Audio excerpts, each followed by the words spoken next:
আল্লাহ সুবহানাহু ওয়া তাআলা বলতেছেন যে যে এই জিনিসটা মানে তাগুতকে অস্বীকার করলো এবং ইমানকে শক্ত করে ধরে নিল বা ইমান আনলো, সে এমন একটা দড়ি ধরলো যেটা থেকে সে কখনো বিচ্ছিন্ন হবে না। এটা যদি আপনার দাওয়ার মূল বিষয় না হয় তাহলে এটা কখনই নববী দাওয়া আসলে হইতে পারবে না। অনেক সমস্যা আমাদের সমাজের মধ্যে আছে, কিন্তু এগুলো সবগুলো এই মূল সমস্যাটার সাইড এফেক্ট বা উপসর্গ। এটা খুব ইন্টারেস্টিং পয়েন্ট যে রাষ্ট্রের জন্য যখন সহিংসতা হয় ওটা বৈধ, মানে রাষ্ট্র যখন গুলি চালাতে বলে এটা বৈধ, কিন্তু ইসলামের জন্য বলে সে সন্ত্রাসী। যে একদল বলছে জাতীয় পতাকার অসম্মান হয়েছে, আরেক দল বলছে জাতীয় পতাকার সম্মান হয়েছে। পোশাক কেনার সময় আপনি 10টা দোকানে যাবেন, একটা হলো মোবাইল কেনার সময় আপনি 5টা মোবাইল চেক করবেন, স্পেসিফিকেশন চেক করবেন। কিন্তু ইসলামের সময় আমরা চিন্তা করছি যে না, ঠিক আছে, আচ্ছা অমুকের সাথে আসি। এবং এটা এখনও দ্বন্দ্বটা ইসলাম এবং কুফরি শাসনের মধ্যে। لا بد يوما آتية كل الخلائق حاضرة كل السرائر بادية بسم الله والصلاة والسلام على رسول الله وعلى آله وصحبه وسلم تسليما كثيرا. أما بعد رب اشرح لي صدري ويسر لي أمري واحلل عقدة من لساني يفقهوا قولي. السلام عليكم ورحمة الله وبركاته.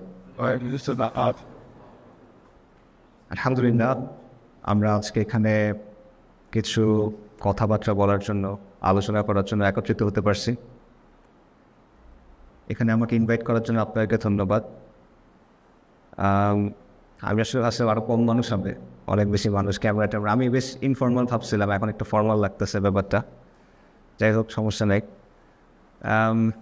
আমাকে সাকিব ভাই, আপনাদের যে ভাই আমার সাথে যোগাযোগ করছিল, উনি একটা টপিক বলছিলেন, তো আমিও ভাবছি ওই টপিকে আলোচনা করব। বাট ওটার আগে একটা জিনিস জানা দরকার, সেটা হলো আমি একটা আলোচনা করছিলাম একটা জায়গায়, এটার নাম ছিল যুগসন্ধির দায়। এটা আপনাদের মধ্যে কয়জন শুনছেন? আচ্ছা, খুব বেশি শোনে নেই। আচ্ছা, ঠিক আছে। আচ্ছা, আমি তাহলে কিছু রিপিট করি, কারণ এটা ওটার সাথে রিলেটেড একটা। সো বেসিক আইডিয়াটা হলো যে মানুষের মানব ইতিহাসে বিভিন্ন স্টেজেস থাকে, বিভিন্ন ফেজ থাকে বা অধ্যায় থাকে। এখন বইয়ের একটা অধ্যায় যেমন হয়, আমরা একটা অধ্যায় শেষ হলো, নতুন একটা অধ্যায় শুরু হয়ে গেল, জিনিসটা খুব ক্লিন, রাইট? কিন্তু মানব ইতিহাসের ক্ষেত্রে ব্যাপারটা ক্লিন না। এটা পরিবর্তনের প্রক্রিয়াটা মানে একটা এখানে শেষ হয়েছে, সাথে সাথে একটা শুরু হয়েছে, ব্যাপারটা এভাবে হয় না, বরং দুটো মিলে থাকে। ইংরেজিতে একটা কথা আছে কন্টিনিউম বলে, কন্টিনিউ, যে মানে ক্লিন ব্রেক হয় না, পরিবর্তনের একটা ধারার মাধ্যমে পরিবর্তনটা আসে আর কি। তো যখন একটা অধ্যায় শেষ হচ্ছে, একই সময় আরেকটা অধ্যায় শুরু হয় এবং দুটো মিলে থাকে একটা একটার সাথে, এবং এই জিনিসটা বোঝা একটু কষ্টকর হয়ে যায়। তো এই জন্য তো ইতিহাসে যারা ইতিহাস নিয়ে আলোচনা করেন তারা এটার জন্য একটা শব্দ ব্যবহার করেন যেটাকে বলা হয় যুগসন্ধি। যে যখন একটা যুগ শেষ হচ্ছে আরেকটা যুগ শুরু হচ্ছে, এর মাঝামাঝি যে সময়টা, এটাকে বলা হয় যুগসন্ধি। এখানে নতুন একটা যুগ শুরু হয় নাই, আবার পুরনো যুগটাও চলতেছে, এটা পুরোপুরি বলা যাচ্ছে না। এই একটা মানে ঝামেলার একটা সময়, যেটা এটাকে বলা হয় যুগসন্ধি বেসিক্যালি। তো এটার একটা ভালো এক্সাম্পল হলো রাসূলুল্লাহ সাল্লাল্লাহু আলাইহি ওয়াসাল্লামের নবুয়তের সময়টা।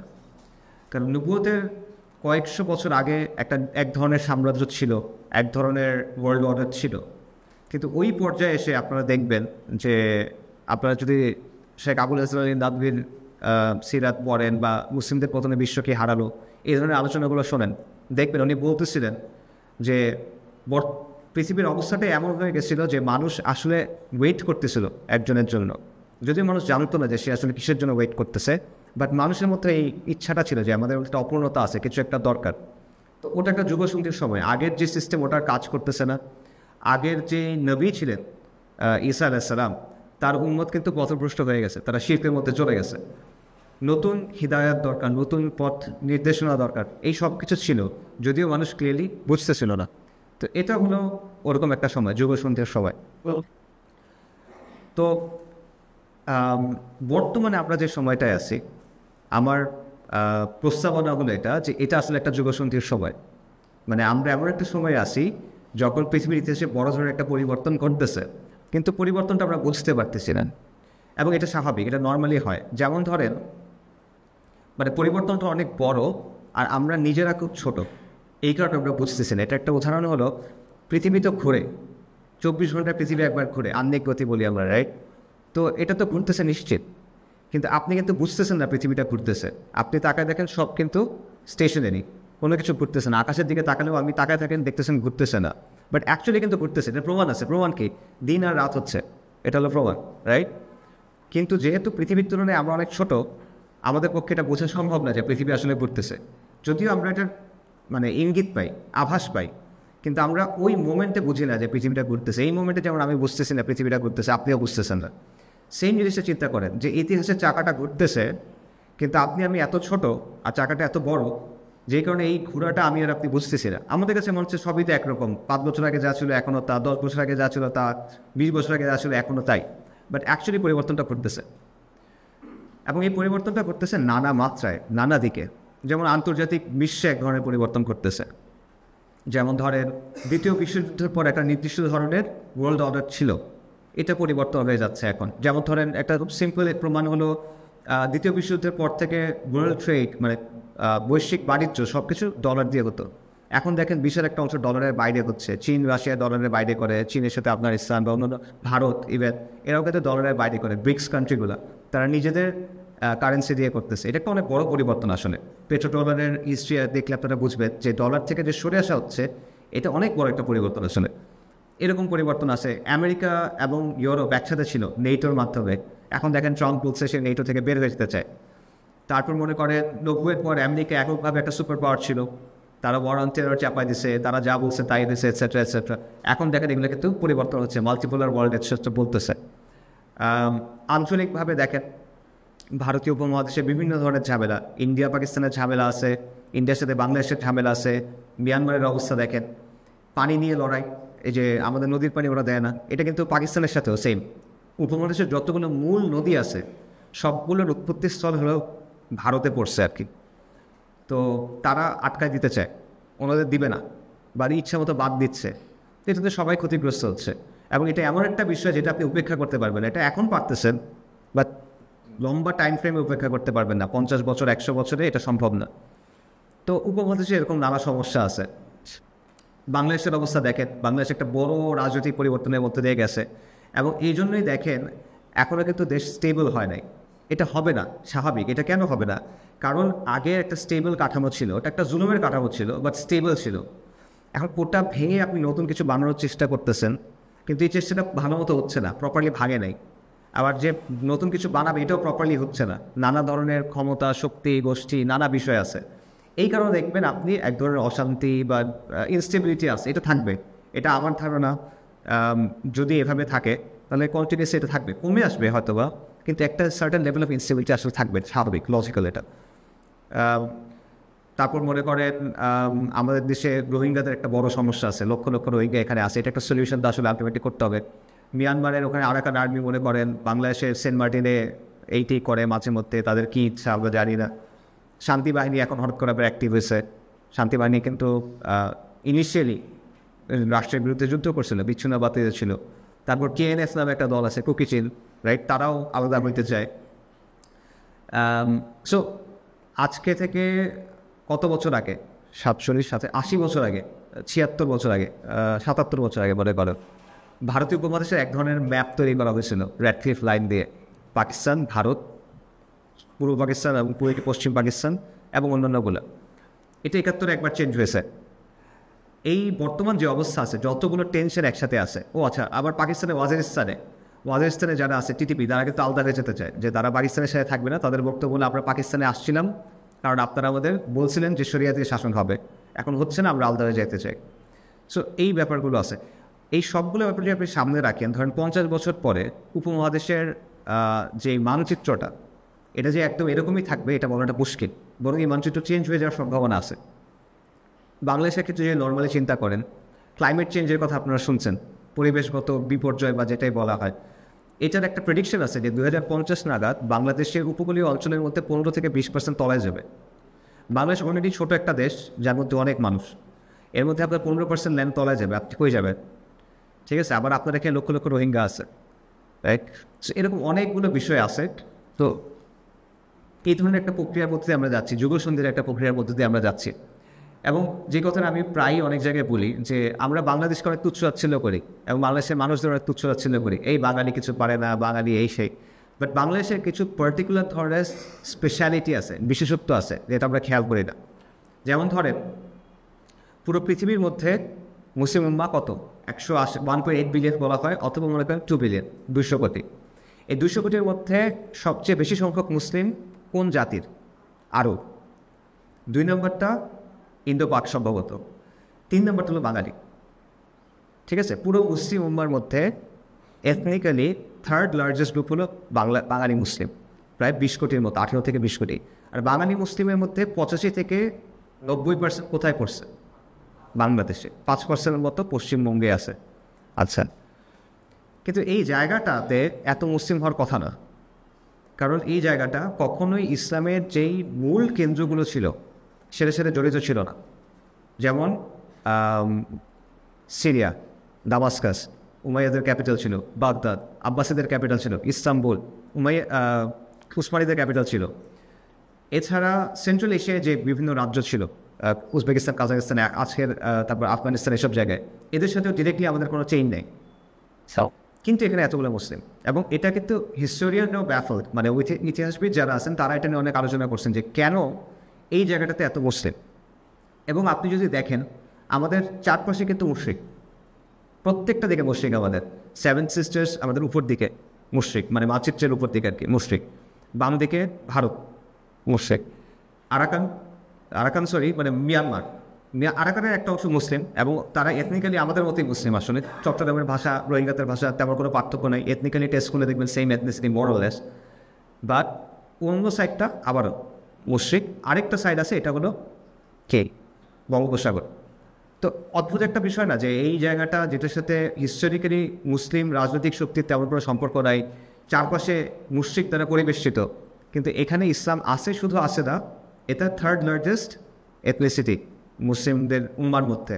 এবং এখানে হিস্টোরিক্যালি কিন্তু আপনি দেখবেন মুসলিমদের অনেক বড় শাসন ছিল, ইত্যাদি ছিল, নানা জিনিসপত্র ছিল। সো এটা একটা স্পেশালিটি। আরেকটা স্পেশালিটি দেখেন যে গত 15-20 বছরের মধ্যে মুসলিম উম্মার অনেক জায়গায় পরিবর্তনের চেষ্টা করা হয়েছে। একসময় একটা ধারণা ছিল যে উম্মার মধ্যে কোনো পরিবর্তনই আসবে না, ধরেন 70-এর দশক, 80-র দশক খুব হতাশ ছিল উম্মা। এরপর আলহামদুলিল্লাহ একটা চেষ্টা হয়েছে, নবজাগরণের চেষ্টা হয়েছে, পরিবর্তনের চেষ্টা হয়েছে। বাট গত 15-20 বছরের মধ্যে কোন জায়গাগুলো অ্যাকচুয়ালি পরিবর্তন আসছে? পরিবর্তনের চেষ্টা অনেক জায়গায় হয়েছে। আরব বসনটা কিন্তু অনেকগুলো আরব দেশে হয়েছে, তিউনিসিয়া, বাহরাইন, আলজেরিয়া, মিশর, এবং আরও অনেক দেশে হওয়ার চেষ্টা হয়েছে। বাট অ্যাকচুয়ালি গত 15 বছরে যদি আপনি দেখেন কোন কোন জায়গাতে অ্যাকচুয়াল মিনিংফুল কোনো পরিবর্তন আসছে, একটা জায়গায় পরিবর্তন আসছে, এটা হলো আফগানিস্তান, যেখানে আলহামদুলিল্লাহ প্রপার পরিবর্তন আসছে, আল্লাহর শরিয়া সেখানে কায়েম হচ্ছে আলহামদুলিল্লাহ।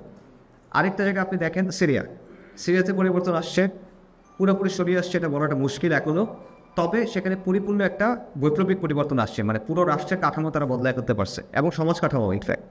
আচ্ছা, বাট এখনও সরিয়ে আসছে কিনা আমরা নিশ্চিতভাবে বলতে পারতেছি না। আচ্ছা, থার্ড একটা জায়গা আছে যেখানে পরিবর্তন হয়েছে, এটা হলো বাংলাদেশ। কিন্তু বাংলাদেশে পরিবর্তনটা এর চেয়ে কম হয়েছে। আফগানিস্তানের মতো তো হয়ই নাই, সিরিয়ার মতো হয় নাই, মানে বৈপ্লবিক পরিবর্তন হয় নাই, কিন্তু একটা গণঅভ্যুত্থান হয়েছে, এবং এক ধরনের ভালো ধরনের পরিবর্তন আসছে। হাসিনা রেজিম যেটা ছিল, এবং হাসিনা রেজিমের সাথে যুক্ত যারা ছিল তারা কোণঠাসা হয়েছে, কারো পতন হয়েছে, কেউ কোণঠাসা হয়ে গেছে। পুরো উম্মতের মধ্যে চিন্তা করে দেখেন তো, এইরকম পরিবর্তন এই 3টা দেশ ছাড়া আর কোথায় আসছে? ওইভাবে কিন্তু আসে নাই। মিশরে কিছুটা হয়েছিল, আবার ওটা ঘুরাই ফেলছে, রাইট? আর কোথাও কিন্তু আসে নাই। তা চিন্তা করে দেখেন যে বাংলাদেশের এই স্পেশালিটিগুলো কিন্তু আছে, যেটা আমরা অন্য জায়গাগুলো দেখি না। তো এই সব আমি কিছু সংকটের কথা বললাম, যে যুগসন্ধির সময় হচ্ছে, আমাদের সামনে অনেকগুলো চ্যালেঞ্জ আছে। আবার আমি বাংলাদেশের কিছু স্পেশালিটির কথা বললাম, রাইট? যে বাংলাদেশের এবং স্পেশালিটির জড়িত কি ইসলাম, মুসলিম পরিচয়টা। তো বাংলাদেশকে যদি আলটিমেটলি কোনো একটা দিকে আপনার নিয়ে যেতে হয়, বাংলাদেশকে যদি একটা শক্ত পলিটিক্যাল এন্টিটি হিসেবে আপনি প্রতিষ্ঠা করতে চান, এখানে আপনি মজবুত কিছু একটা তৈরি করতে চান, সেটা ইসলামকে নিয়েই হইতে হবে, এটা ছাড়া অন্য কিছু দিয়ে আসলে হবে না। যদিও বাংলাদেশের বাস্তবতা এই জিনিসটা আড়াল করার চেষ্টা করা হয়। আমাদের দেশের যারা সমাজকে নিয়ন্ত্রণ করে, রাজনীতি নিয়ন্ত্রণ করে, শিক্ষা মিডিয়া নিয়ন্ত্রণ করে, তারা এটা গোপন করার চেষ্টা করে, মানে এটা আসলে বাস্তবতা। এবং বাংলাদেশের যে স্পেশালিটিগুলো আছে, শুধুমাত্র ইসলাম এবং মুসলিমের জায়গা থেকে দেখলে স্পেশালিটিগুলো ধরা পড়ে, অন্য জায়গা থেকে দেখলে আপনি স্পেশালিটি পাবেন না আসলে। এখন তো এই সংকটগুলো, যুগসন্ধির যে সমস্যাগুলো আমাদের সামনে আছে, ইন্ডিয়ার সমস্যা, আরাকানের সমস্যা, নিজের দেশের ভেতরে সমস্যা, আমাদের সমাজের ভেতরে সমস্যা আছে, সমাজের অবক্ষয় আছে, নানা সমস্যাগুলো আছে। এই সব সমস্যা যদি আপনি ডিল করতে চান, আপনার একটা মজবুত ভিত্তির উপর আসতে হবে, যে ভিত্তির উপর আপনি একটা বাড়ি তৈরি করবেন। আপনার বাড়ি আপনি তৈরি করার পরে বাইরের শত্রুর সাথে আপনি মোকাবেলা করবেন, তাই না? এটা একটা সিকোয়েন্সে করতে হবে আপনার। আপনি প্রথমে ফাউন্ডেশন দিবেন, তারপর নিজের বাড়ি বানাবেন, মানে ভিত্তি, বাড়ি, এরপর বাহ্যিক শত্রু। উল্টা না, আপনি আগে বাহ্যিক শত্রু মোকাবেলা করবেন, তারপর বাড়ি ঠিক করবেন, তারপর ভিত্তি দিবেন। এইভাবে কিন্তু হয় না, এটা উল্টা হয়। তো এখন সেটা হতে হলে ইসলামের মাধ্যমে হইতে হবে। সমস্যা হলো বাংলাদেশে ইসলাম নিয়ে কথা বলার ক্ষেত্রে বা কাজ করার ক্ষেত্রে অনেক ধরনের সমস্যা, নানা ধরনের প্রবলেম এখানে রয়ে গেছে, যে প্রবলেমগুলো ঐতিহাসিক প্রবলেম। এগুলো আপনারা কিছু জানেন, ওটার বিস্তারিত আলোচনায় আমি যাচ্ছি না। যেমন মনে করেন বাংলাদেশের কাঠামোগত ইসলাম বিদ্বেষ আছে, যেমন ধরেন বাংলাদেশের রাজনীতিটা, সমাজের বয়ানটা, ইতিহাসের বয়ানটা অল্প কিছু মানুষ নিয়ন্ত্রণ করে, যারা হলো সেকুলার এবং প্রগতিশীল টাইপের, যারা সেকুলার এলিট, প্রগতিশীল এলিট যারা, তারা। আমাদের আইনের যে প্রয়োগটা ঘটে, মিডিয়াতে যেভাবে উপস্থাপন করা হয়, আমাদের সংস্কৃতিকে যেভাবে দেখানো হয়, আমাদের শিক্ষা ব্যবস্থায় যেভাবে প্রেজেন্ট করা হয়, ইসলামকে কিন্তু এখানে মার্জিয়ালাইজ করা হয়, ঠিক আছে, নেগেটিভভাবে প্রেজেন্ট করা হয়। ধরেন মঙ্গল শোভাযাত্রাতে মনে করেন দাড়িওয়ালা কাউকে দানব হিসেবে আপনি নিয়ে আসছেন। আমাদের ইতিহাসের বইগুলোতে বক্তের খেল যেই আক্রমণকারী, আর রাজা লক্ষণ সেন, সে খুব ভালো, বৌদ্ধদের এটা খুব ভালো ছিল, মুসলিমরা হলো আগ্রাসী। এই টাইপের প্রেজেন্টেশনগুলো, এগুলো প্রত্যেকটা কিন্তু একটা নিশ্চিত ধরনের মেন্টালিটি তৈরি করে, এবং আপনাদের মধ্যে অনেকে হয়তো বা ওরকম মেন্টালিটিতে একসময় ছিলেন, হয়তো আল্লাহ সুবহানাহু ওয়া তাআলা হিদায়াত দিয়েছে দেখে এখন চেঞ্জগুলো হয়েছে। সো আমাদের দেশের অনেক মানুষ কাগজে কলমে আমরা মুসলিম, বা হয়তো আসলেই কালেমা পড়া মুসলিম, ঠিক আছে, বাট ইন টার্মস অফ ইসলামের আন্ডারস্ট্যান্ডিং আমাদের অবস্থাগুলো ঠিক না। তার উপরে ইসলাম নিয়ে আপনি যখন কথা বলতে যান, কাজ করতে যান, সমাজ বাধা দেয় আপনাকে, সুযোগ দেয় না, এবং এই সুযোগটা খুব সীমিত। যেমন মনে করেন সমাজের কিছু মুখস্থ জায়গা আছে যেগুলো সমাজ অ্যাকসেপ্ট করে, বাকিদের অ্যাকসেপ্ট করে না। যেমন ধরেন তাবলিগ জামাত, ঠিক আছে, আমি তো একটা আমার পার্সোনাল এক্সপিরিয়েন্স বলি। আমি আমার এক ফ্রেন্ডের বাসায় গেছিলাম, ওই আমার স্কুল ফ্রেন্ড, ক্লাস 3 থেকে আমার ফ্রেন্ড, এরকম আর কি, অনেক পরে, জেনারেল থেকে বের হওয়ার পরে। তো আমি তখন পাগড়ি পরে গেছি, জুব্বা পাগড়ি। তো আন্টি আমাকে চিনে, একদম ছোটোকাল থেকে চিনে, বাচ্চাকাল থেকে চিনে। তো ওভাবে কথাটা বলে যে তুমি কি এমন আসছো, এই সেই। তো আমি বলে যে আচ্ছা তুমি কি হজ করে আসছো? বলছে না। তুমি কি তাবলিগ করো? না। পীরের মুরিদ হয়েছো? না। তাহলে এরকম কেন? রাইট, এটা হাসির, বাট এটা বাস্তব। মানে তার একটা মাথায় ছক আছে যে কেউ ইসলাম পালন করলে সে হয় তাবলিগ হবে, অথবা সে জামাত ইসলামী হবে, অথবা সে হজ করে আসছে, মানে বয়সটা এসেছে এখন আল্লাহ বিল্লাহ করো, অথবা সে মাদ্রাসার পরে মাদ্রাসার স্টুডেন্ট বা মাদ্রাসার টিচার, এরকম পীরের মুরিদ, অথবা সে পীরের মুরিদ। এর বাইরে হইলে এটা অদ্ভুত, এর বাইরে আপনি ইসলাম পালন করতে, এটা অদ্ভুত। এটা ব্যক্তিগত পর্যায়ে শুধু। এখন চিন্তা করেন আপনি যে পরিবর্তনগুলো করতে হবে, এটা তো ব্যক্তিগত পর্যায়ে হবে না, এটা জনপরিসরে করতে হবে। সো জনপরিসরে আপনি যখন যাবেন, মানে আপনি যখন রাস্তায় যাবেন, সমাজের সামনে যাবেন, তখন সমাজ আপনাকে কীভাবে দেখবে, তোমরা কারা, রাইট? এবং সে সন্দেহের চোখে দেখবে। খালি আপনাকে সে চেনে না, এটা না, সে আপনাকে খারাপভাবে দেখে, যে সন্দেহের চোখে দেখে, ও আচ্ছা এরা এটা, তার মানে এটা খারাপ কিছু একটা, বা এটা ভয় পাওয়ার মতো কিছু একটা। এবং মুসলিমরা যখন জমায়েত হয়, হেফাজতে ইসলামের যখন ঘটনাটা ঘটছিল, আপনারা যদি ওই সময় নিউজ কাভারেজ দেখেন, পুরো জিনিসটা প্রেজেন্ট করা হয়েছে এভাবে যে পুরো দেশ থেকে, মফস্বল থেকে এই হুজুররা ঢাকা শহরকে ইনভেট করতে আসছে, মানে তারা ঢাকা শহরে আক্রমণ করতে আসছে, এরকম একটা, ঢাকা জুড়ে হেফাজতের তাণ্ডব, এরকম একটা বিষয়।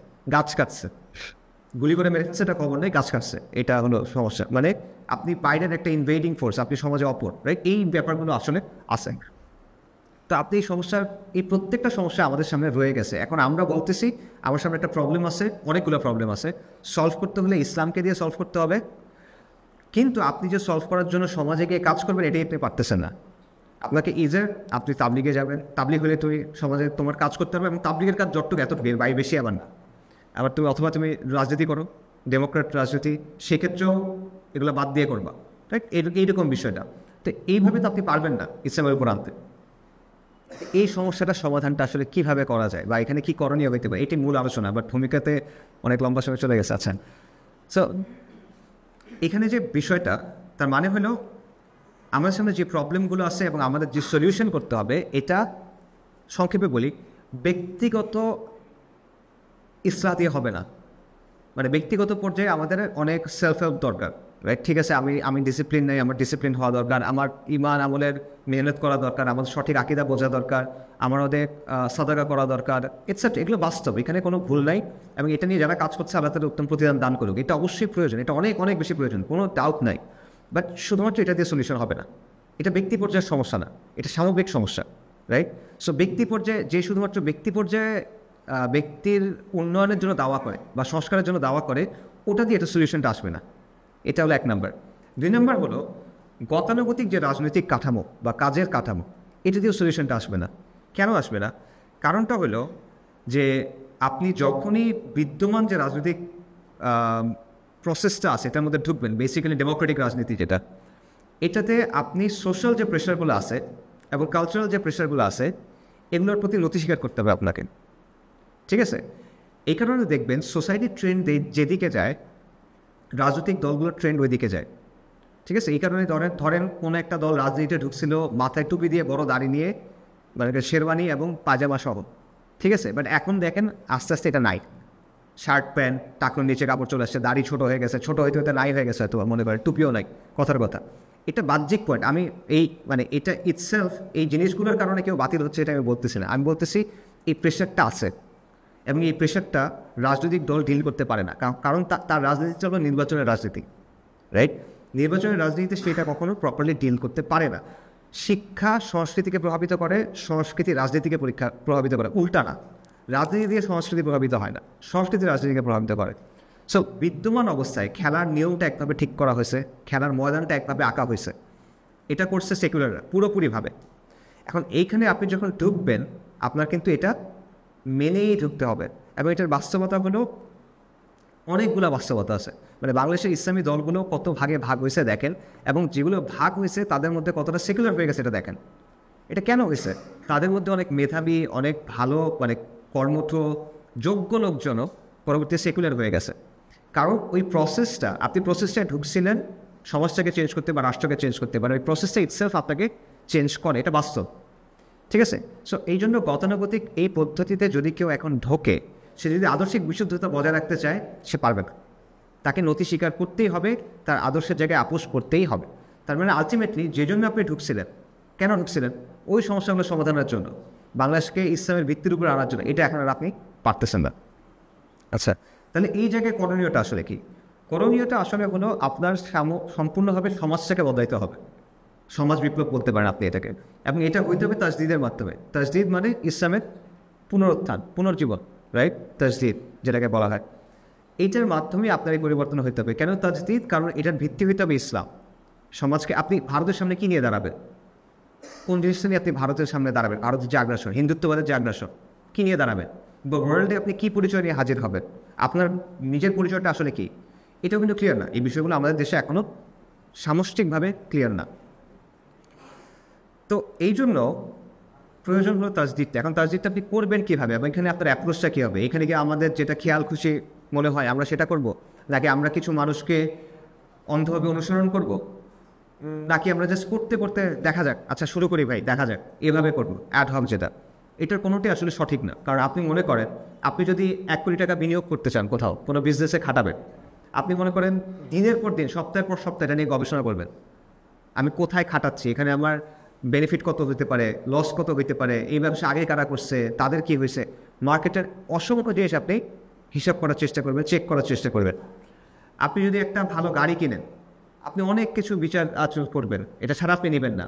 পোশাক কেনার সময় আপনি 10টা দোকানে যাবেন, একটা হলো মোবাইল কেনার সময় আপনি 5টা মোবাইল চেক করবেন, স্পেসিফিকেশন চেক করবেন। কিন্তু ইসলামের সময় আমরা চিন্তা করছি যে না, ঠিক আছে, আচ্ছা অমুকের সাথে আসি, অথবা আচ্ছা ভাই করতে করতে দেখা যাবে, অথবা কাজটা শুরু করি ভাই পরে দেখা যাবে। এটা তো আসলে হয় না। এই জিনিসটা আসলে হক আদায় তো হয় নাই, আমি মনে করি পার্সোনালি এটা আসলে মানে অপরাধ আসলে এভাবে চিন্তা করাটা।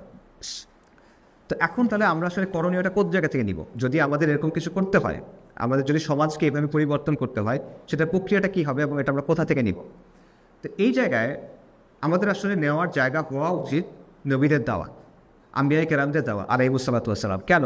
কারণ আপনি যেই সিচুয়েশনের মধ্যে আসেন, তারা এই সিচুয়েশনে ছিলেন, এর চেয়ে খারাপ সিচুয়েশনে ছিলেন, ঠিক আছে? এবং তারা 0 থেকে শুরু করছে এবং করে তারা সমাজকে পরিবর্তনের দাওয়াত দিয়েছেন। সবসময় হয় নাই পরিবর্তন, অনেক সময় তাদেরকে আযাব দিয়ে আল্লাহ ধ্বংস করে দিয়েছেন, বাট প্রসেস ওটাই। কারণ তাদেরকে শিখাইছেন কে? আল্লাহ। তো খালেক যখন শিখাই দেন কীভাবে মাখলুককে দাওয়া করতে হবে বা মাখলুকের সমাজকে পরিবর্তন করতে হবে, এটার উপরে আর কিছু হবে না। যিনি তৈরি করছেন উনি ম্যানুয়াল দিবেন, রাইট? ওনার ম্যানুয়ালটাই প্রপার, আপনি নিজে নিজে মাথা থেকে বানানোর দরকার নেই। তো এই জন্য এই বিষয়টা আমাদের মাথায় রাখা দরকার, এবং এটা আল্লাহ সুবহানাহু ওয়া তাআলা দেখেন, আল্লাহ সুবহানাহু ওয়া তাআলা চাইলে কিন্তু কোরআনকে ডিরেক্টলি নাজিল করতে পারতেন দুনিয়াতে, করেন নাই। উনি ওয়াহি নবীদের মাধ্যমে পাঠাইছেন, আম্বিয়াদের মাধ্যমে পাঠিয়েছেন। কেন? কারণ মানুষ এভাবে শেখে, মানুষ এভাবে শিখে, এটা অন্যভাবে সে শিখতে পারে না, সে অ্যাবস্ট্রাক্টভাবে শিখতে পারে না। এটা আল্লাহর হিকমা, আল্লাহ জানেন। তো এই জন্য নবীদের দাওয়া থেকে আসলে আমাদের এই জিনিসটা শিখতে হবে। এখন নবীদের দাওয়ার বৈশিষ্ট্যগুলো কি? এই বৈশিষ্ট্যগুলি যদি আমরা আইডেন্টিফাই করতে পারি, মৌলিক কিছু বৈশিষ্ট্য, যে নবীদের দাওয়াতে এই জিনিস থাকলে এটাকে নবীদের দাওয়ার মতো দাওয়া বলা যায়, তখন আপনি ওটা আপনার বর্তমান বাস্তবতায় প্রয়োগ করতে পারবেন। তা না হলে পারবেন না, রাইট? আপনার বুঝতে হবে যে নবীদের দাওয়াটা আসলে কী, ফান্ডামেন্টালি এটার বৈশিষ্ট্যগুলো কী। যদি এটা আমরা বুঝতে পারি, দেন এটা আমরা প্রয়োগ করতে পারবো। সো কয়েকটা বিষয় খুব সিম্পল নবীদের দাওয়ার। একটা হলো তাওহীদ। ওয়ালাকাদ বা'আসনা ফি কুল্লি উম্মাতিন রাসূলান আন ইয়াবুদুল্লাহা ওয়াজতানিবুত তাগুত। আল্লাহ সুবহানাহু ওয়া তাআলা বলছেন, আমি প্রত্যেক কওমের কাছে রাসূল পাঠাইছি, এবং তাদের ইবাদত কী ছিল? আন ইয়াবুদুল্লাহ, আল্লাহর ইবাদত করো, ওয়াজতানিবুত তাগুত। এটা একটা। আল্লাহ সুবহানাহু ওয়া তাআলা বলছেন ফা'আলাম আন্নাহু লা ইলাহা ইল্লাল্লাহ। অনেক অনেক অনেক আয়াতে, মানে নবীদের দাওয়া শুরু হয়েছে কি দিয়ে? তাওহীদ দিয়ে, লা ইলাহা ইল্লাল্লাহ এই জিনিসটা দিয়ে। এবং লা ইলাহা ইল্লাল্লাহর বিভিন্ন অংশ আছে আমরা জানি। একটা হলো আল্লাহ তার কাজে একক, আল্লাহ যে কাজগুলো করেন এগুলোতে উনি একক, রব হিসেবে উনি একক, মালিক হিসেবে উনি একক, সৃষ্টিকর্তা হিসেবে উনি একক, রিজিক দাতা হিসেবে উনি একক। এরকম অনেক কিছু আছে যেখানে আল্লাহ একক হকদার। বান্দা আল্লাহর জন্য ইবাদত করবে, বান্দা আল্লাহর জন্য আল্লাহর কাছে দোয়া করবে, একমাত্র ইলাহ হবে। এই সবগুলোতে আল্লাহ একক, এখানে আল্লাহর কোনো শরিক নেই। আরেকটা বিষয় হলো আল্লাহ সুবহানাহু ওয়া তাআলার নাম এবং গুণাবলী বা তার বৈশিষ্ট্য, এখানে আল্লাহ আযজা ওয়া জাল একক, এখানে তার সমতুল্য কেউ নেই, তার সাদৃশ্য কেউ নেই। লাইসা কামিসলিহি শাই ওয়া হুয়াস সামিউল বাসীর। আচ্ছা, এখন তাওহীদের দুটো স্তম্ভ আছে বা দুটো রোকন আছে। একটা হলো কুফর বিত তাগুত ওয়া ঈমান বিল্লাহ, এবং যেমন আপনারা জানেন লা ইকরাহা ফিদ-দীন ক্বাদ তাবায়্যানা আর-রুশদু মিনাল গায় ফামান ইয়াকফুর বিত-তাগুতি ওয়া ইউমিন বিল্লাহ ফাকাদ ইসতামসাকা বিল-উরওয়াতিল উসকা লা ইনফিসামা লাহা। আল্লাহ সুবহানাহু ওয়া তাআলা বলতেছেন যে এই জিনিসটা মানে তাগুতকে অস্বীকার করলো এবং ঈমানকে শক্ত করে ধরে নিল বা ঈমান আনলো, সে এমন একটা দড়ি ধরলো যেটা থেকে সে কখনো বিচ্ছিন্ন হবে না। ঠিক আছে? এবং এটা হলো লা ইকরাহা ফিদ-দীন, যেটা আমাদের দেশে অনেক অপব্যবহার হয়, যে আয়াতটা ধর্মের কোনো জোর জবরদস্তি নাই। এই আয়াতের পরের অংশ এগুলো তাগুত বর্জন এবং এক আল্লাহর ইবাদত করা।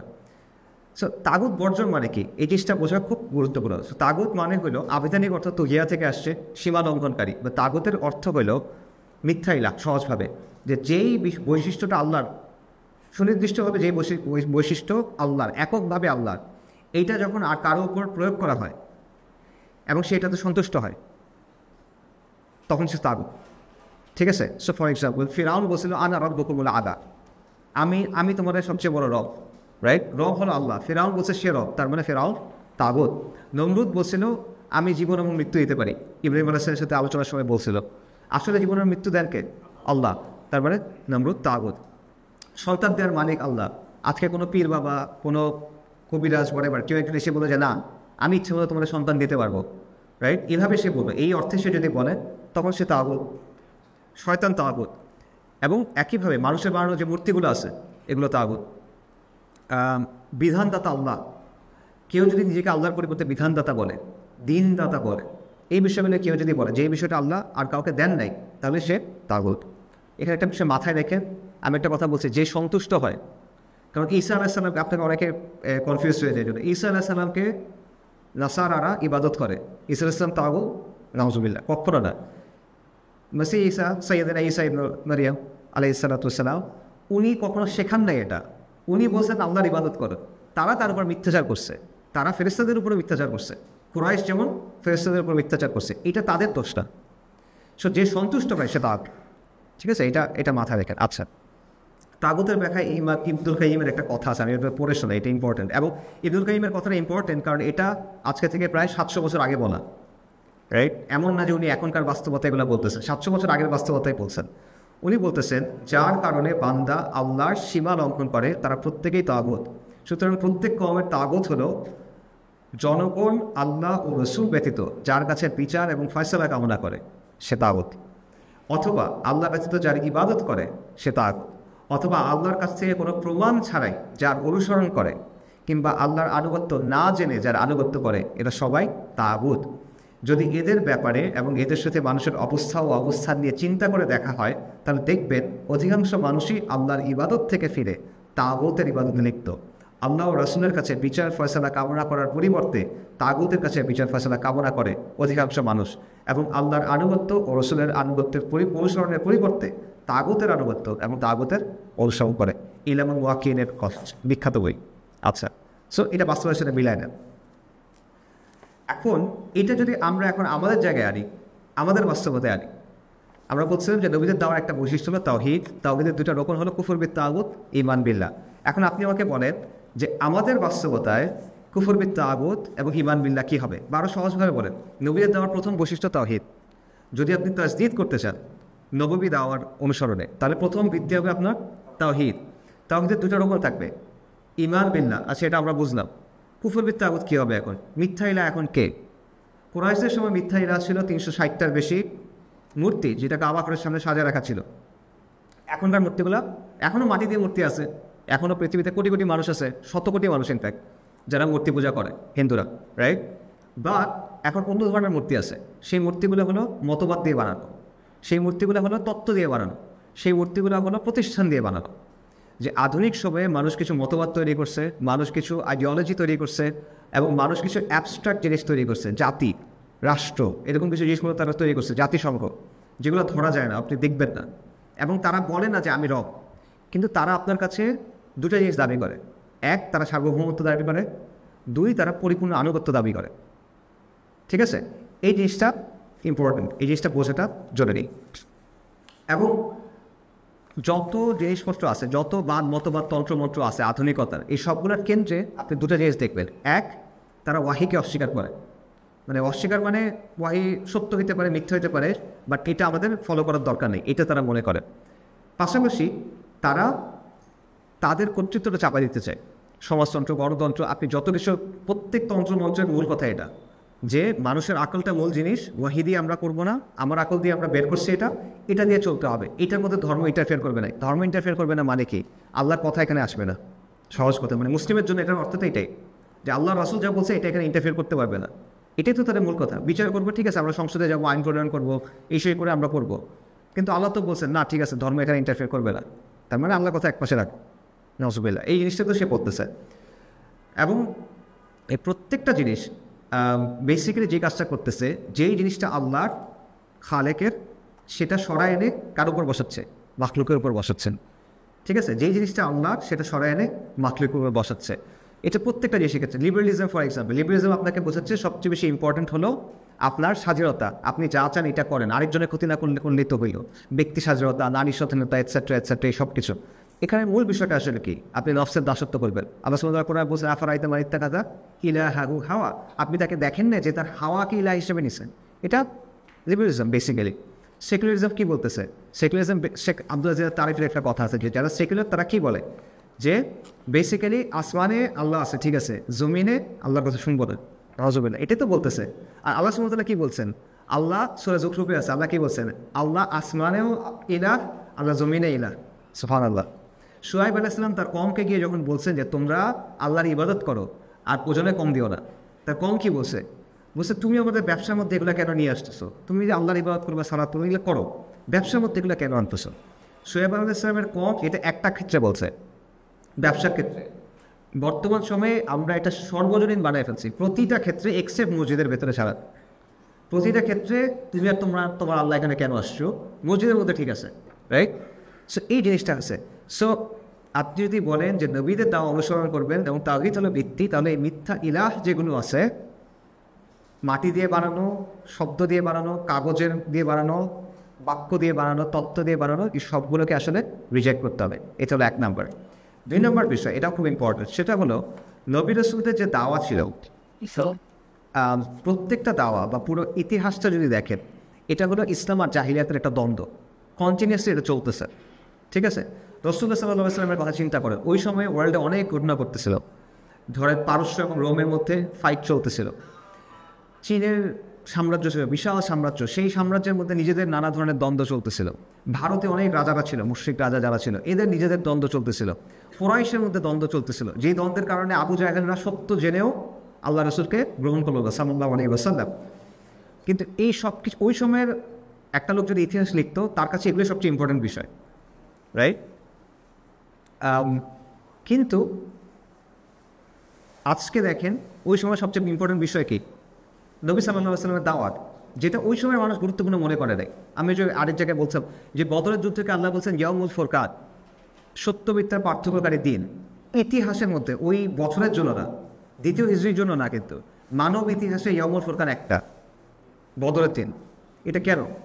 ওই সময়ে পুরো পৃথিবীর জনসংখ্যা কত ছিল আমি খুঁজছি, 624, আনুমানিক 20 থেকে 30 কোটি পুরো পৃথিবীর। বদরের যুদ্ধে কয়জন অংশগ্রহণ করছে? 1300 জন। ওইদিকে কাফেরদের 1000, আনুমানিক 1000, আমাদের মনে করেন 319 সর্বোচ্চ, মানে 1400 কম। ওই সময় পৃথিবীর মানুষ মনে করেন 20 কোটি। 20 কোটির অনুপাত করেন এখন, উপরে 1400, নিচে 20 কোটি। কত পার্সেন্ট এটা? 1%ও না। এটা ইয়াউমুল ফুরকান কেন? কারণ ওখানে লড়াইটা হয়েছিল কুফর আর ইমানের মধ্যে, তাওহীদ আর শিরকের মধ্যে। কারণ এটা হলো পৃথিবীর ইতিহাসের মূল দ্বন্দ্ব, এটা হলো পৃথিবীর ইতিহাসের মূল স্টোরি লাইন। একটা গল্পের মূল স্টোরি লাইন থাকে না, একটা স্টোরি লাইন থাকে, সাবপ্লট থাকে, মূল ক্যারেক্টার থাকে, সাব ক্যারেক্টার থাকে। এটা হলো মূল ক্যারেক্টার হিস্ট্রি, ইমান আর কুফরের দ্বন্দ্ব।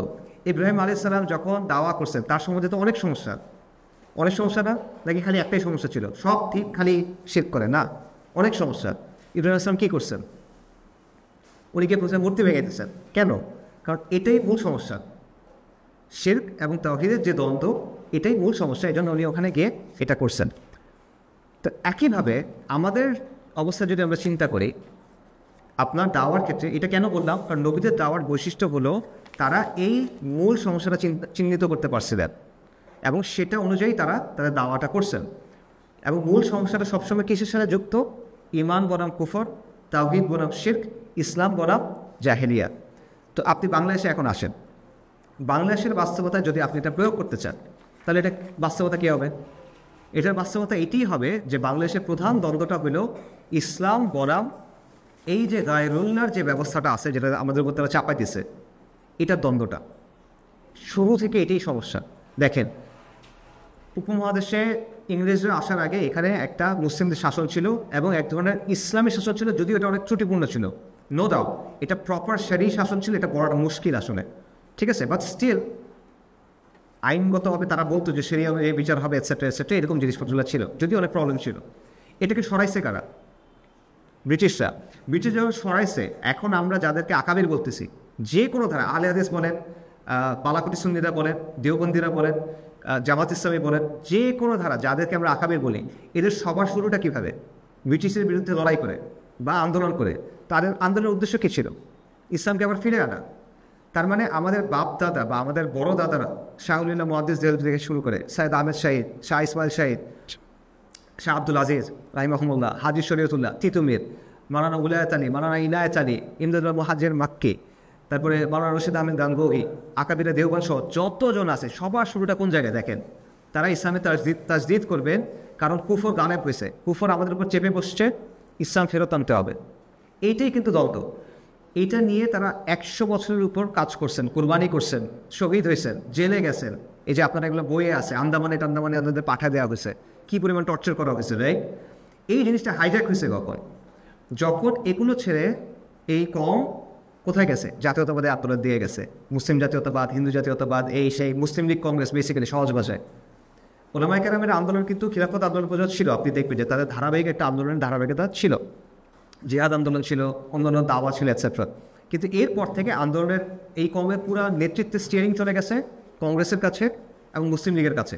এবং মুসলিম লীগ থেকেই কিন্তু এখনকার যত রাজনৈতিক দল আছে, এরা সবার বংশগতি হলো মুসলিম লীগের সাথে জড়িত, ডিরেক্টলি, রাইট? এবং আদর্শগতভাবে চিন্তা করতে হবে এটাতে। সো এই অঞ্চলের ঐতিহাসিকভাবেও দ্বন্দ্বটা হলো ইসলাম এবং কুফরি শাসনের মধ্যে, এবং এটা এখনও দ্বন্দ্বটা ইসলাম এবং কুফরি শাসনের মধ্যে। এই জিনিসটা আপনার বুঝতে হবে। এটা যদি আপনার দাওয়ার মূল বিষয় না হয়, তাহলে এটা কখনই নববী দাওয়া আসলে হইতে পারবে না।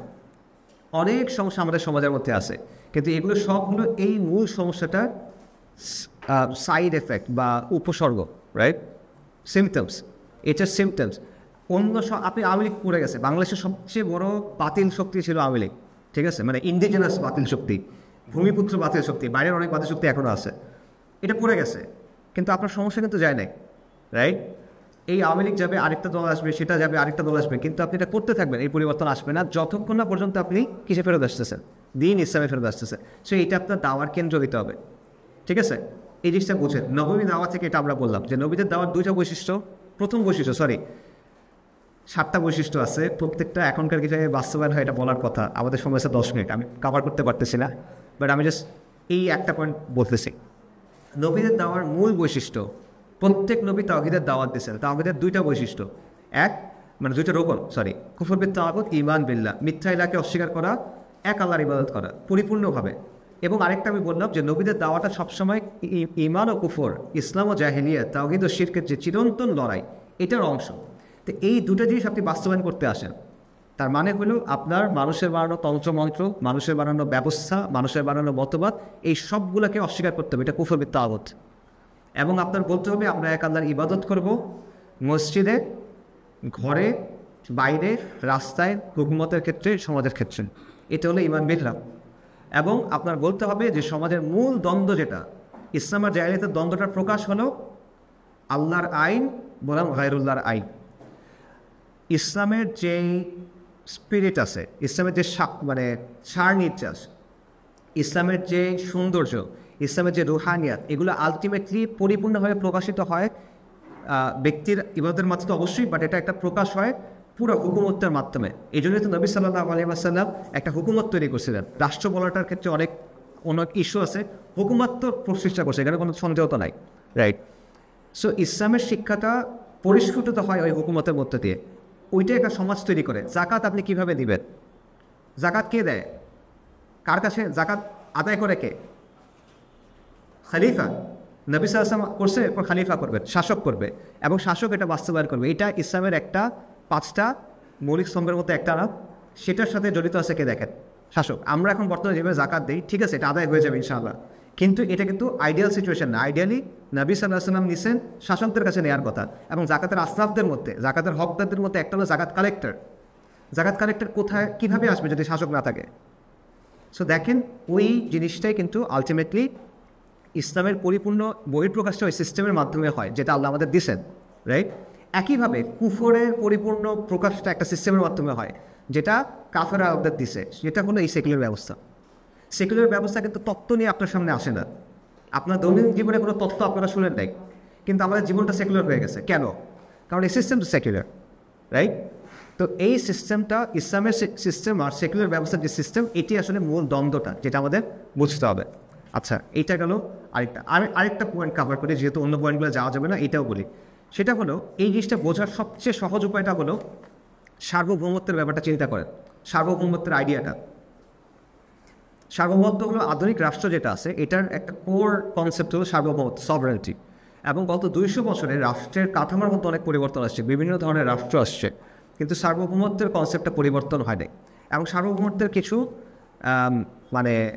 অনুসিদ্ধান্ত আছে। আপনারা যারা জ্যামিতি করছেন জানেন, পস্টুলেটস থাকে, অনুসিদ্ধান্ত আছে। অনুসিদ্ধান্ত কি? অনুসিদ্ধান্ত হলো নিজ সীমানার ভেতরে রাষ্ট্র হলো সর্বোচ্চ কর্তৃপক্ষ, রাষ্ট্রের তৈরি করা আইন অলঙ্ঘনীয়, রাষ্ট্রের আইনের উপরে কিছু নাই, কিন্তু রাষ্ট্রের সংবিধানের উপরে কিছু নাই। রাষ্ট্র একটা নৈতিকতা ঠিক করে দিবে, এইটার উপরে কোনো নৈতিকতা নাই, ঠিক আছে? এবং নাগরিকদের চূড়ান্ত আনুগত্য কার উপরে? একটা দেশের সবচেয়ে বড় অপরাধ কি বলেন? রাষ্ট্রদ্রোহিতা। আর দিনের মধ্যে সবচেয়ে বড় অপরাধ কি বলেন? রিদ্দা। হ্যাঁ, শিরক তো অবশ্যই, বাট সবচেয়ে বড় শাস্তি জানেন, রাইট? রিদ্দা, রাইট? কার প্রতি বিদ্রোহ? আল্লাহর প্রতি বিদ্রোহ। আর এখানে কার প্রতি বিদ্রোহ? রাষ্ট্রের প্রতি বিদ্রোহ। আচ্ছা, দেখেন, সো এই যে চূড়ান্ত কর্তৃত্ব, আইন প্রণয়ন করা, নৈতিকতা ঠিক করা, রাইট? এই প্রত্যেকটা জিনিস কার জন্য? এটা কার জন্য খাস? আল্লাহ সাল্লামের জন্য খাস। এটা কোনো মাখলুকের জন্য কখনো হবে না। নবী সাল্লাল্লাহু আলাইহি ওয়াসাল্লামের জন্য এটা হবে না, এটা আল্লাহর জন্যই শুধুমাত্র, রাইট? কিন্তু এই বৈশিষ্ট্যগুলো এনে কোথায় দেওয়া হচ্ছে? রাষ্ট্রের উপরে। এবং এটা আমার কথা না, এটা সেকুলার ওয়েস্টার্ন একাডেমিকদের কথা। ইয়েল ইউনিভার্সিটির আইনের একজন অধ্যাপক আছে, এখনও মনে বেঁচে আছেন, ওনার নাম হলো পল কান, রাইট? কান বা খান, যে কোনো একটা কিছু একটা। তার একটা বই আছে, সেই বইতে উনি বলতেছেন যে ইসলাম, ইহুদি ধর্ম এবং খ্রিস্ট ধর্ম, এই তিনটাকে তো মনোথিস্টিক ধর্ম বলা হয়, একত্ববাদী ধর্ম বলা হয়। এইখানে ঈশ্বরের উপরে বা স্রষ্টার উপরে বা আল্লাহর উপরে যেই বৈশিষ্ট্যগুলো দেওয়া হয়, আল্লাহর যেসব বৈশিষ্ট্যের কথা বলা হয়, এরকম কিছু বৈশিষ্ট্য রাষ্ট্রের ক্ষেত্রে প্রয়োগ করা হয়। এ লোক কিন্তু একটা সেকুলার একাডেমিক, আইনের অধ্যাপক, আসিফ নজরুলের মতো, বাট আরও অনেক ভালো আইনের অধ্যাপক আর কি বেসিক্যালি। তো সে বলতেছে এইগুলো রাষ্ট্রের উপর প্রয়োগ করা হয়। কি এগুলো? এবং এটা করা হয় কিসের মাধ্যমে? সার্বভৌমত্বের মাধ্যমে। কিসের মাধ্যমে? রাষ্ট্রের কাছে একমাত্র কর্তৃপক্ষ সে নিজের। আল্লাহর উপরে কোনো কর্তৃপক্ষ আছে? নাই। আচ্ছা, আইন ও বিচারের একমাত্র উৎস রাষ্ট্র। ইনিল হুকমু ইল্লা লিল্লাহ, আমার আল্লাহ তা'বুদু ইল্লা ইয়্যাহ। আচ্ছা, রাষ্ট্র আনুগত্যের চূড়ান্ত হকদার, আল্লাহ আনুগত্যের চূড়ান্ত হকদার। আচ্ছা, রাষ্ট্র ঠিক করে কি বৈধ কি অবৈধ, কোনটা নৈতিক কোনটা অনৈতিক, আল্লাহ ঠিক করেন কোনটা হালাল কোনটা হারাম, কোনটা ভালো কোনটা মন্দ। আচ্ছা, রাষ্ট্র সহিংসতার একমাত্র বৈধতা দানকারী। এটা খুব ইন্টারেস্টিং পয়েন্ট যে রাষ্ট্রের জন্য যখন সহিংসতা হয় ওটা বৈধ, মানে রাষ্ট্র যখন গুলি চালাতে বলে এটা বৈধ। রাষ্ট্রের জন্য আপনি গিয়ে ওই ইউক্রেনের যুদ্ধের সময় হয়েছে সুইসাইড, বেসিক্যালি সুইসাইড অ্যাটাক করছে, মাইন্ড নিয়ে এই উঠাইতেছে, খুব ভালো বীর, জাতীয় বীর, কিন্তু ইসলামের জন্য বলে সে সন্ত্রাসী, রাইট? কারণ বৈধতা আসতেছে কোত্থেকে? রাষ্ট্রের কাছ থেকে। আর আল্লাহ কি বলছেন? যুদ্ধ সব খারাপ। এটা আলেমদের কাছ থেকে জিজ্ঞেস করবে, সব যুদ্ধ খারাপ কোনটা ছাড়া? যেটা আল্লাহর জন্য হয় ওটা ছাড়া। এক সেম জিনিস, জাস্ট মাপকাঠিরা তফাৎ হচ্ছে। আচ্ছা, নাগরিকদের অস্তিত্ব আর পরিচয়ের উৎস হলো রাষ্ট্র। এটা বাস্তব। যার পাসপোর্ট নেই তার কোনো আইডেন্টিটি নেই, রাইট? আপনি বিদেশে গেলে এটা বুঝবেন, আপনার পাসপোর্ট নেই, আপনার কোনো আইডেন্টিটি নেই। সো এই আইডেন্টিটি আপনাকে কে দিচ্ছে? রাষ্ট্র দিচ্ছে। রাষ্ট্র যদি আপনাকে দিতে না চায়, আপনার কোনো আইডেন্টিটি নেই। আইডেন্টিটি আসলে কে দেয়? আল্লাহ দেয়, রাইট? আচ্ছা, একইভাবে রাষ্ট্রের উপস্থিতি সব জায়গায়, মানে সে সব কিছু নিয়ন্ত্রণ করতে চায়। শিক্ষা, আপনার আয়, সংস্কৃতি, সব কিছু নিয়ন্ত্রণ করতে চায়। এই প্রত্যেকটা জায়গায় আপনি দেখেন, এই ভদ্রলোক বলতেছেন যে দেখেন এগুলো হলো যেটা আল্লাহর উপর প্রয়োগ করার কথা, মানে যেটা আল্লাহর বৈশিষ্ট্য, প্রয়োগ করার কথা না, এই জিনিসটা আপনি প্রয়োগ করছেন রাষ্ট্রের উপর। এটা কীভাবে হয়েছে? এটা হয়েছে এভাবে যে এনলাইটেনমেন্ট যখন হয়েছে ইউরোপে, এটা একটা নির্দিষ্ট প্রেক্ষাপটে হয়েছে। এনলাইটেন মানে ধরেন 1716 এবং 18 সেঞ্চুরির মাঝখানে ইউরোপের চিন্তায় অনেক বড় পরিবর্তন আসছে এবং তাদের অনেক নতুন সিস্টেম, মতবাদ, তত্ত্ব, এরকম জিনিসপত্র আসছে যেটা তারা নিজেরা গ্রহণ করছে, তারপর আমাদের উপরে চাপাই দিচ্ছে, এগুলো আমরা এখন গ্রহণ করে নিচ্ছি। তো এনলাইটেন সময় যেটা হয়েছে, মানুষ যেটা বলে, আপনারা বইয়ে যেটা পড়বেন সেটা হলো যে ধর্ম সরে গেছে বা ধর্মের বিষয়টা সরে গেছে জনজীবন থেকে, রাষ্ট্র থেকে, সমাজ থেকে, শাসন থেকে। বাট অ্যাকচুয়ালি ব্যাপারটা এটা হয় না। ব্যাপারটা যেটা হয়েছে সেটা হলো একটা স্থানান্তর ঘটছে, ঠিক আছে? পবিত্রতার ধারণা আগেও ছিল, এখনও আছে। একক কর্তৃত্বের ধারণা আগেও ছিল, এখনও আছে। জাস্ট জিনিসটা স্থানান্তর করছে। কীভাবে স্থানান্তর করছে? যে ওয়েস্টে কিন্তু আমাদের ক্ষেত্রে যেমন দিনটাকে আমরা প্রপারলি আকিদার জায়গা থেকে বুঝি, পশ্চিমে কিন্তু এটা হয় নাই। তারা কিন্তু দিনটা বুঝছেই বিকৃতভাবে, এবং তারা সবসময় চার্চ, যেটা রোমান ক্যাথলিক চার্চ, যেটা এটাকে একটা ইন্টারমিডিয়েটই মনে করতো। মানে আল্লাহর কাছে সরাসরি যাওয়া যাবে না, চার্চের মধ্যে দিয়ে যাইতে হবে। রোমান ক্যাথলিক চার্চের কাছে না গেলে আপনার ইবাদত কবুল হবে না, এরকম একটা জিনিস ছিল। এবং মধ্যযুগে ইউরোপে চার্চের ব্যাপক ক্ষমতা ছিল। তারা মানে ব্যবসা, বাণিজ্য, যুদ্ধ, শিক্ষা, এমন কিছু নাই যে তারা কন্ট্রোল করতো না। রাজাদেরও কন্ট্রোল ছিল, ওদেরও কন্ট্রোল ছিল।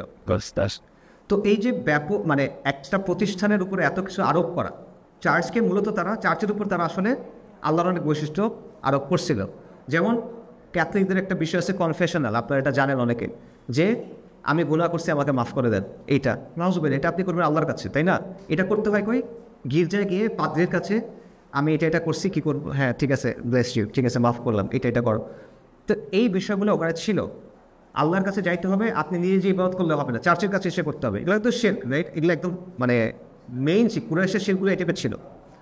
তো এই শিরকটা পশ্চিমে আগে থেকে ছিল। যখন এনলাইটেনমেন্ট হয়েছে, তারা এই শিরকটা জাস্ট সরায় এনে রাষ্ট্রের উপর বসেছে, এই জিনিসটা। আর আল্লাহর ধারণাটাকে বাদ দিয়ে দিচ্ছে একেবারে। সো পবিত্র এখনও আছে, সংবিধান পবিত্র।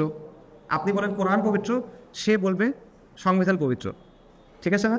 আপনি বলবেন এক আল্লাহ আনুগত্য করতে হবে, সে বলবে এক এর রাষ্ট্রের আনুগত্য হতে। প্রত্যেকটা জিনিস এইভাবে, যে জিনিসটা ধর্মের মধ্যে ছিল, এটা ওরা সরায় এনে রাষ্ট্রের উপর বসেছে। জাতীয় পতাকা পবিত্র, জাতীয় পতাকা নির্দিষ্ট মাপ আছে, এটা ছাড়া আপনি জাতীয় পতাকা বানাতে পারবেন না। জাতীয় পতাকা হ্যান্ডেল করার নির্দিষ্ট প্রোটোকল আছে। আপনারা আপনারা খবর দেখবেন 2015-16 সালের দিকে বাংলাদেশে খেলা হচ্ছিল স্টেডিয়ামে, এক লোক নামাজ পড়তে গেছে। তো নামাজ কীভাবে পড়বে? তো পতাকা বিছায় নামাজ পড়ছে। এটা নিয়ে তখন অনেক কথা হয়েছিল ফেসবুকে, যে একদল বলছে জাতীয় পতাকার অসম্মান হয়েছে, আরেক দল বলছে জাতীয় পতাকার সম্মান হয়েছে, ঠিক আছে? রাইট? অসম্মান হয়েছে, পায়ের নিচে দাঁড়াইছে, আরেকজন বলছে সম্মান হয়েছে কারণ পতাকার উপর নামাজ পড়ছে। বাট সমস্যাটা কি দেখেন, দুজনই বলতেছে পতাকাকে সম্মান করতে হবে, কিন্তু কেন সম্মান করতে হবে পতাকাকে? ওটা তো একটা কাপড়ের টুকরা, এটাকে আমি কেন সম্মান করব? কারণ এটার উপরে আমি এমন কিছু আরোপ করছি যেটা এটার মধ্যে নাই, আমি বাইরে থেকে নিয়ে আসছি, এটা পবিত্র, রাইট? আপনার দেশ পবিত্র, আপনি যে কোনো কারণে মানুষ মারেন আপনাকে শাস্তি দেওয়া হবে, রাইট? আপনি দেশের জন্য মানুষ মারেন আপনাকে পুরস্কার দেওয়া হবে। চিন্তা করে দেখেন বিষয়টা, খালি পুরস্কার দেওয়া হবে না, দেশের জন্য মানুষ মারার জন্য আমরা মানুষকে উদ্বুদ্ধ করি, দেশপ্রেমিক, বীরশ্রেষ্ঠ, এই সেই হ্যান ত্যান, দেশপ্রেমিক অমুক তমুক বলি না আমরা। এটার মানেটা কি? আপনি লিটারেলি মানুষকে উদ্বুদ্ধ করেন। মানে এটা যদি আগেকার সময় হইতো তাহলে দেশ হলে এমন একটা মূর্তি যেটার পূজা করতে হয় রক্ত দিয়ে, তাই না? রক্ত দিয়ে পূজা করতে মানে মরতে হবে এটার জন্য, রাইট? সো ব্যাপারটা অনেকটা এরকম। তো এইটা জাস্ট একটা এক্সাম্পল, আমি যে সার্বভৌমত্বের কথা দিয়ে বুঝাইলাম যে কীভাবে এই জিনিসটা, যে মিথ্যা ইলাহ বর্জন করবে এবং তাওহীদের ব্যাপারটা, এটা কীভাবে এখানে ফাংশন করে। সো এখানে আমি শেষ করতেছি যেহেতু আমাদের সময় আর নাই, আরও 5টা পয়েন্ট ছিল এরকম। যাই হোক, সো মূল পয়েন্টটা হলো এই দুটো থেকে আমরা যেটা বুঝলাম, আমি যদি সামারি করি, আমাদের সামনে একটা সংকটের সময়, আমাদের সামনে সম্ভাবনার সময়, এটাকে যদি আমরা পাড়ি দিতে চাই, আমাদের শুধু আমরা এখানে যারা আসি, আমরা যারা প্র্যাকটিসিং, এদেরকে নিয়ে চিন্তা করলে হবে না, আপনার পুরো কমকে নিয়ে চিন্তা করতে হবে, ঠিক আছে? এই পুরো কমটাকে নিয়ে আপনার চিন্তা করতে হবে, যে কমটা মুসলিম কম, ঠিক আছে? এবং খালি মুসলিম কম না, এটা উম্মতের মধ্যে 3rd highest largest ethnic group, এদেরকে নিয়ে পাড়ি দিতে হবে। এবং এটার জন্য এই সমাজটাকে আগে ইসলামের ভিত্তির উপর আনতে হবে, কিন্তু এটা আনতে গিয়ে আমরা অনেক ধরনের চ্যালেঞ্জের মুখোমুখি হই। তো এই ক্ষেত্রে সংস্কারমূলক কোনো পদ্ধতি বা ব্যক্তি পর্যায়ে কিছু দাওয়া বা গতানুগতিক রাজনীতি দিয়ে আসলে হবে না, আপনার পরিপূর্ণ একটা সমাজ পরিবর্তন লাগবে, একটা সমাজ বিপ্লব লাগবে তাজদীদের মাধ্যমে। এখন সমাজ বিপ্লবটা কীভাবে হবে? এটা তো একটা ছোটোখাটো বিষয় না, রাইট? তো কীভাবে হবে? এটার জন্য আমাদের যেতে হবে নবীদের দাওয়ার কাছে, আলাইহিমুস সালাতু ওয়াস সালাম। নবীদের দাওয়ার মৌলিক কিছু বৈশিষ্ট্য আছে, সেই বৈশিষ্ট্যগুলো আমরা আইডেন্টিফাই করব, এরপর দেখবো ওগুলো কীভাবে আমরা বর্তমানে বাস্তবায়ন করতে পারি। এর মধ্যে দুটো আমরা আলোচনা করছি, একটা হলো তাওহীদ, একটা হলো ঈমান ও কুফরের বা ইসলাম ও জাহেলিয়াতের চিরন্তন যে দ্বন্দ্ব। এবং এটা বর্তমানে এটার শিক্ষাটা হলো এই যে আমরা যদি এই তাজদীদ চাই, আমাদের পরিপূর্ণ তাওহীদের দাওয়া করতে হবে, যেটা অবশ্যই আল্লাহ সুবহানাহু ওয়া তাআলার রুবুবিয়্যাহ, উলুহিয়্যাহ, আসমা ওয়াস সিফাত থাকবে, হাকিমিয়্যাহও থাকবে, যে বিধান শাসন এটা আল্লাহরই হইতে হবে, এবং পরিপূর্ণ দিন হিসেবে আল্লাহর দিনটার কথা থাকবে, কোনো অর্ধেক না, পুরোপুরিভাবে। এটা আপনার দাওয়ার অংশ, এটা ঈমান বিল্লাহর অংশ। আর কুফর বিত তাগুতের অংশ বা তাগুতকে অস্বীকার করার অংশ হলো যত মিথ্যা ইলাহ আছে, সেটা জাতি হইতে পারে, রাষ্ট্র হইতে পারে, জাতিসংঘ হতে পারে, কোনো মতবাদ হতে পারে, মুজিববাদ হতে পারে, বাঙালি জাতীয়তাবাদ হতে পারে, যত কিছু আছে এটাকে আপনার রিজেক্ট করতে হবে। এবং আমাদের এটা দাওয়াতটা মানুষের কাছে পৌঁছায় দিতে হবে বারবার, যে এখানে মূল দ্বন্দ্বটা কি। আওয়ামী লীগ বিএনপি না, বিএনপি এনসিপি, বিএনপি জামাত, অমুক দল তমুক দল, এগুলো না। আমেরিকা বনাম ভারত না, ওয়াশিংটন বনাম দিল্লি না, এটা হলো কুফর আর ঈমান, আর কিচ্ছু না। মানুষকে যখন নবী দাওয়াত দিচ্ছেন সাল্লাল্লাহু আলাইহি ওয়াসাল্লাম, সাহাবায়ে কেরাম দাওয়াত দিচ্ছেন রাদিয়াল্লাহু আনহুম আজমাইন, তারা কিন্তু এভাবেই দাওয়াত দিচ্ছেন যে তুমি যেটা করছো এটা শিরক, তোমার যেটা করতে হবে এটা হলো তাওহীদ, এইভাবে করবা। কথা, মূল কথা কিন্তু এটাই। কথা অন্যভাবে বলছেন যে হ্যাঁ ঠিক আছে তুমি এগুলো বাদ দিয়ে আল্লাহর ইবাদত করো, বাট কথা তো এটাই, তাই না? একটা জিনিস বাদ দিতে বলছেন, একটা জিনিস ধরতে বলছেন, এবং এটা তো কালেমার শিক্ষা, লা ইলাহা ইল্লাল্লাহ, যেটা উলামায়ে কেরাম বলেছেন নাফি এবং ইসবাত। আপনি প্রথমে নাফি করছেন, মানে কি? আপনি প্রথমে প্রত্যাখ্যান করছেন, লা ইলাহা, আর কোনো ইলাহ নাই ইল্লাল্লাহ, আল্লাহ ছাড়া। প্রথমে প্রত্যাখ্যান, তারপরে সত্যায়ন। সো প্রত্যাখ্যান করতে হবে কোনটাকে? এই কুফর যেটা সবচেয়ে গালেব কুফর আমাদের উপর, যেটা আমাদের উপর সবচেয়ে গালেব কুফর হিন্দুরা, মানে হিন্দুদের মূর্তি পূজা না, আমাদের উপর সবচেয়ে বড় গালেব কুফর হলো সেকুলারিজম। সো সেকুলার ব্যবস্থা, সেকুলার সিস্টেম, ফাংশন, এটাকে আপনার যা ইচ্ছা বলেন, এটাকে সেকুলার রাষ্ট্র না বলেন, যে রাষ্ট্রই বলেন, আলটিমেটলি ব্যাপারটা কুফর। এটা আপনার মানুষকে বলতে হবে যে তোমার করার কথা এটা, আর তুমি করতেছো এটা। সো আগে নাফি করো, তারপর ইসবাত করো, আগে এটা প্রত্যাখ্যান করো, তারপর সত্যায়ন করেন। এটা আপনার দাওয়ার ভিত্তি হতে হবে, ঠিক আছে? তো বেসিক্যালি ইনশাআল্লাহ এটা আসলে একটা বইয়ের আলোচনা, একটা বই আমি লেখার কাজ করছি, ওই বইটা হয়তো আর বিস্তারিত আরও থাকবে। আমি ইচ্ছা ছিল পুরোটা কভার করার, বাট আমি নিজেও শিওর ছিল আপনার হবে কি না, হয়ও নাই, 20% আলোচনা করা গেছে। বাট আলহামদুলিল্লাহ আপনারা এই কষ্ট করে আলোচনা শুনছেন, আল্লাহ আমাদের জানার বোঝার আমল করে তৌফিক দান করেন। ওয়া আখিরু দাওয়ানা আলহামদুলিল্লাহি রাব্বিল আলামিন। আসসালামু আলাইকুম ওয়া রাহমাতুল্লাহ।